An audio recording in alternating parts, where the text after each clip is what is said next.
प्रिय सज्जनों एवं देवियों, सदगुरु कबीर साहब का अमृत वाणी आप सुन रहे हैं। 20वां प्रकरण विपर्यय को अंग। इस प्रसंग में उलट वासियाँ कही गई है जो समझ जाने पर सीधी है। सांझ पड़ी दिन ढल गया, बाघिन घेरी गाय, गाय बिचारी ना मरी, बाघ न भूखी जाए। शाब्दिक अर्थों में संझा आ गई, दिन ढल गया। बाघिनों ने गाय को चारों तरफ से घेर लिया। अपना शिकार समझकर चारों तरफ से गाय को घेर लिया, परंतु गाय बिचारी ना मरी और ना ही सिंहनी भूखी गई। सदगुरु कबीर साहब कहते हैं, जीवन रूपी दिन ढल गया और अंतिम अवस्था रूपी संध्या आ गई। बाल्यकाल, युवा काल, जवानी, ये तीनों ढल गए। अंतिम वृद्धावस्था ये संध्या के समान है। सारी इंद्रियां शिथिल हो जाती है, शरीर कमजोर हो जाता है। चौथी अवस्था संध्या, ये बुढ़ापा आ गई। परंतु मृत्यु रूपी सिंहनी ने देहाध्यासी जीव रूपी गाय को घेर लिया। अपना चारा समझ करके मृत्यु ने देहाध्यासी जीव रूपी गाय को चारों तरफ से घेर लिया। लेकिन जीव तो अविनाशी होने के कारण वह मरती नहीं है, परंतु मृत्यु रूपी सिंहनी भी भूखी नहीं जाती है, अर्थात शरीर को ग्रास कर लेती है। और जीव अमर है, जीव शरीर छोड़कर चला जाता है। कहने का तात्पर्य यह है, बाल्यकाल, युवा काल, जवानी, बुढ़ापा, अंत में मृत्यु आ जाती है। मृत्यु रूपी सिंहनी शरीर को ही ग्रसित करती है। जीव तो अविनाशी होने के कारण इसे मृत्यु नहीं खा सकता है, काल नष्ट नहीं कर सकता है। सदगुरु इसी बात के लिए कहते हैं कि सिंहनी अर्थात काल भी भूखी नहीं रही। काल ने शरीर को चारा बना लिया। और जीव की भी मृत्यु नहीं हो, क्योंकि जीव अजर अमर अविनाशी है। जीव और शरीर का वियोग करा देती है मृत्यु। घर जा रे घर उबरे, घर राखे घर जाए, एक अचंभा देखिया, मुआ काल को खाए। घर को जला देने से घर बच जाता है और घर को रखने से घर चला जाता है। ये बड़े आश्चर्य की बात है। एक आश्चर्य देखा गया कि मुर्दे काल को खा गया।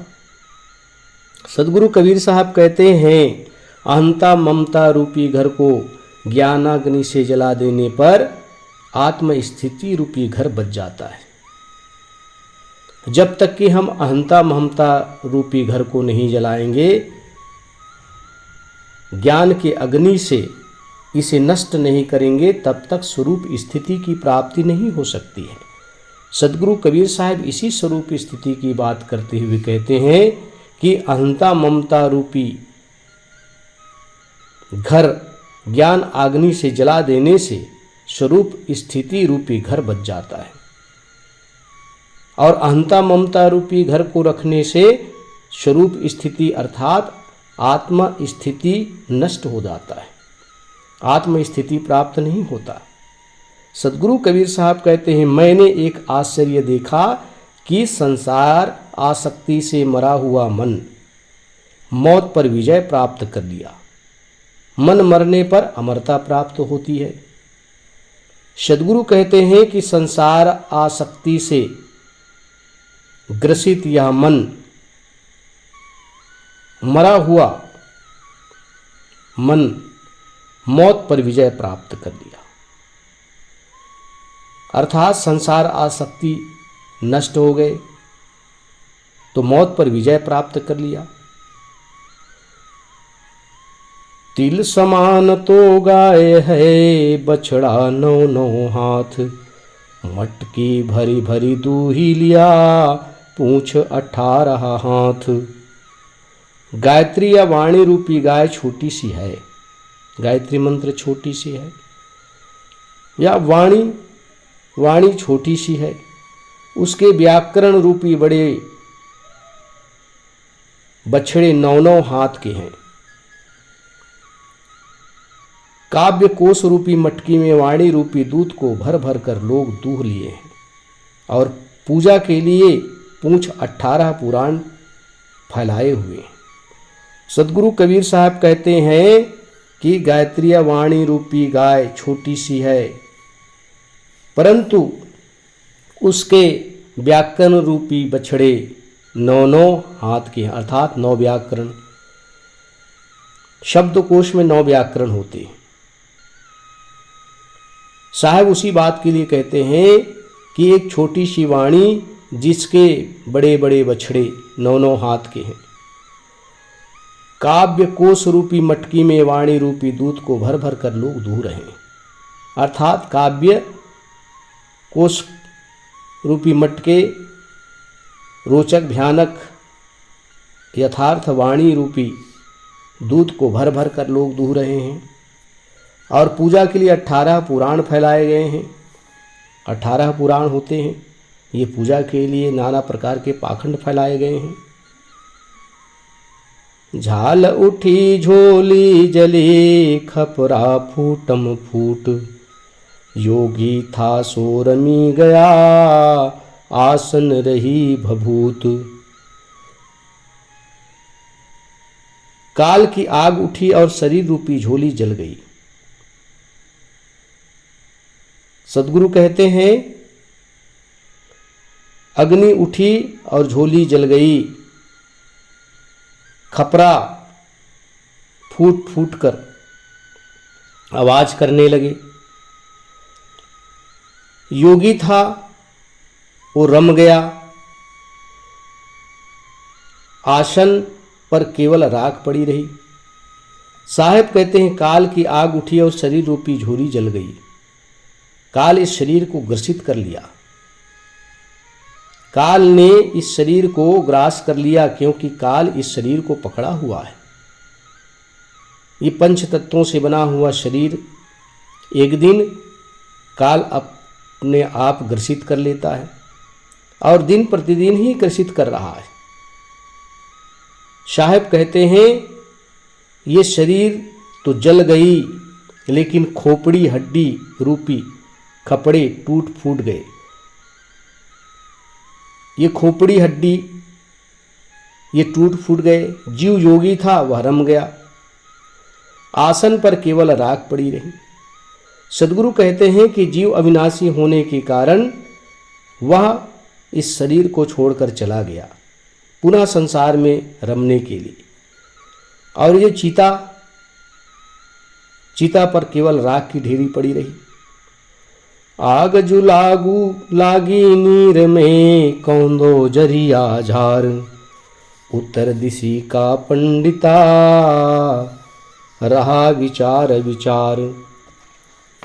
विवेकियों के अंतःकरण रूपी जलाशय में ज्ञान की अग्नि लगी और कामादि समस्त कीचड़ जल बलकर साफ हो गए, राख हो गए तथा ज्ञानी जीवन मुक्त हो गया। परंतु उत्तरायण में शरीर छोड़कर मुक्ति पाने की आशा में पंडित लोग पोथी ही विचारते विचारते रह गए, कुछ ना कर सके। सदगुरु कबीर साहब कहते हैं अंतःकरण रूपी जलाशय में ज्ञान की अग्नि लगी। साहब कहते हैं कि आग जो लागी नीर में, जल में आग लग गया, जिसमें सारे कूड़े कचरे जलकर राख हो गए। उत्तर दिशी का पंडिता, उत्तर दिशा उत्तरायण में शरीर छोड़कर जाने से जीव मुक्त हो जाता है, ऐसे पंडित लोग विचार करते हैं। ऐसी कहावत है, पंडित लोग ऐसे मानते हैं शास्त्रों के आधार पर। सदगुरु कबीर साहब कहते हैं कि विवेकियों के अंतःकरण रूपी जलाशय में ज्ञान की अग्नि जल गई, जिससे समस्त वासनाएं रूपी कीचड़, कामनाओं रूपी कीचड़, ये जलकर राख हो गए। जो जीवन मुक्त पुरुष हैं वो इस शरीर को छोड़कर सदा सदा के लिए जन्म मृत्यु से मुक्त हो गए। परंतु उत्तरायण में शरीर छोड़कर मुक्ति पाने की आशा में ये साधारण जीव कल्पना में डूब गया कि उत्तरायण में शरीर छोड़ेंगे तो हमारी जीव मुक्ति होगी, और पंडित लोग पोथी ही विचारते विचारते रह गए, परंतु इसके भेद को, इसके रहस्य को नहीं प्राप्त कर पाए। आहेरी दो लाइया मिरग पुकारे रोए, जा बन में की लाकड़ी दाझत है बन सोए। शिकारी ने संसार वन में कल्पना की आग लगाई। वंचक गुरु रूपी शिकारी ने संसार वन में कल्पना की आग लगाई। अज्ञानी जीव रूपी पशु रो रो कर कल्पित पति को पुकारने लगे। आहेरी दो लाइया अर्थात शिकारी जंगल में आग लगा दिए, और उसमें उस जंगल में निवास करने वाले समस्त पशु पुकार पुकार कर रोने लगे। जिस वन की लकड़ी उसी वन को जला रही है। साहब कहते हैं कि वंचक गुरु लोगों ने शिकारी बनकर संसार के जीवों पर कल्पना की आग लगाई। अज्ञानी जीव रूपी पशु रो रो कर कल्पित पति अर्थात ईश्वर को पुकारने लगे। जिस वन की लकड़ी है स्वयं जलकर उसी वन को जला रही है। एक मनुष्य स्वयं भ्रमित बन दूसरे मनुष्य को प्रभ्रष्ट कर रहा है। सद्गुरु कहते हैं कि गुरुआ लोग, वंचक गुरु लोग अपने ही शिष्यों को भ्रमित कर भटका रहे हैं। ईश्वर के नाम से, परमात्मा के नाम से, नाना प्रकार के कल्पित लोकों के नाम से जीव को भ्रमित कर रहे हैं। इसलिए सद्गुरु कबीर साहब कहते हैं कि सावधान हो जाओ और सच्चे गुरु की शरण लो, क्योंकि जब तक सच्चे गुरु की शरण में नहीं आओगे वंचक गुरु लोग इसी प्रकार से जीव को संसार में भटकाते रहेंगे। क्योंकि वह भी मनुष्य है और उनके शिष्य भी मनुष्य है, एक दूसरे को वो भ्रमित करके वो भटका रहे हैं। नदिया जल कोयला भई समुंदर लागी आग, मच्छी बिरछा चढ़ी गई उठ कबीरा का जाग। नदिया जल कोयला भई, नदिया जल कर कोयला हो गई, समुंदर में आग लग गया। सदगुरु कबीर साहब कहते हैं पुकार कर, और जितने समुद्र में मछलियां हैं सब वृक्षों में चढ़ गए। सदगुरु कहते हैं जाग सकते हो तो जाग जाओ। कहने का तात्पर्य है कि हृदय सागर में ज्ञान की आग लग गई और इंद्रियां रूपी नदी नाले के विकार जलकर राख हो गए। ये हृदय एक सागर है जिसमें ज्ञान समाहित है। इस सागर में ज्ञान की आग लगने से इंद्रियों के समस्त दोष जलकर राख हो गए, विकार राख हो गए, और मन मछली स्वरूप स्थिति वृक्ष पर चढ़कर आनंद मग्न हो गई। मन रूपी मछली आत्म स्थिति प्राप्त करके आनंद मग्न हो गई। हे जीव तुम भी जागो उठो। जी सर घड़ा न डूबता मैं गल मलि मलि नहाए, देवल बूढ़ा कलश सो पंछ पियासा जाए।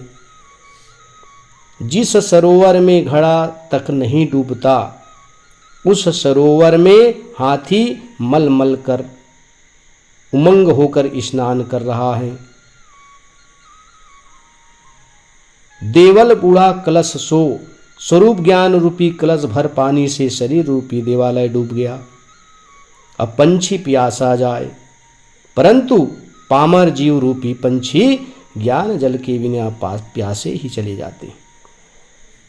सदगुरु कबीर साहब कहते हैं जिस सत्संग सरोवर में वृत्ति रूपी घड़ा नहीं डूबता था उसमें अब मन मस्ताना मल मल कर निमंजन करने लगा, स्नान करने लगा। स्वरूप ज्ञान रूपी कलश भर पानी से शरीर रूपी देवालय डूब गया, अर्थात स्वरूप ज्ञान में शरीर तरबतर हो गया। परंतु पामर जीव रूपी पक्षी, अज्ञानी जीव रूपी पक्षी ज्ञान जल के बिना प्यासे ही चले जाते हैं। चोर भरोसे साहू के लाया वस्तु चुराए, पहले बांधो साहू को चोर आप बंधी जाए। मन रूपी चोर साह रूपी जीव की सत्ता से ही विषय वासना रूपी वस्तु को चुरा लाता है।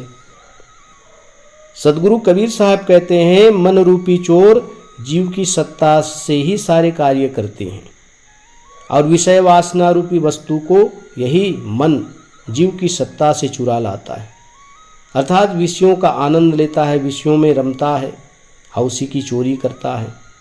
इसलिए पहले साहू अपने आप को संभालो। साहब कहते हैं पहले बांधो साहू को, पहले अपने आप को बांध लो तो चोर आप बन जाए, अर्थात फिर मन स्वयं रुक जाएगा, स्वयं अपने वश में हो जाएगा।